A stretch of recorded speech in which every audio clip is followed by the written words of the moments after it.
секоја брза правда или инстант правда носи и големи недостатоци. Така да, како по постапката, така и по луѓето, и тие за кои што сметаме дека се оштетени и за тие кои што ќе бидат во постапката сега се осумничени, а утре ќе бидат обвинети. Така да, самата истрага не значи дека ќе остане на тоа дело што е наведено таму.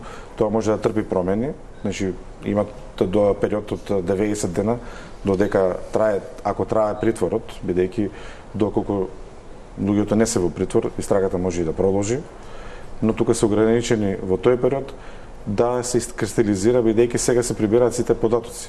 Сега се прибираат и материјални докази, сега се прибираат вербални докази, за да се собере сето тоа на куп и за да се направи чисто секој во таа верига, како што викаме, каква одговорност има.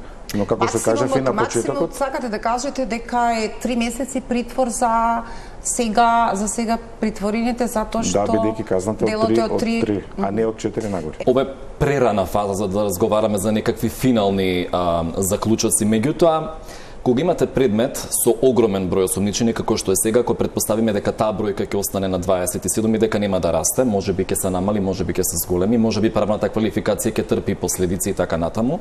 Во основа е тешко изводлив пред суд и трае долго. Сме имале доста такви постапки, да не ве подсетувам на Змиско око, да не ве подсетувам на други постапки низ историјата кои што сме ги имали, кои што траеле со години, бидејќи едноставно секој адвокат во некој момент може да му се случи што и да е и да отсуствува. Тоа значи дека ќе се одложи рочиштето, па ќе дојде ново рочиште и така натаму. Тоа е многу време за правда која што се бара веднаш и сега. Бидејќи сосема за очекување и семејствата на настраданите и ние како граѓани да добиеме една ефикасна и ефективна правда.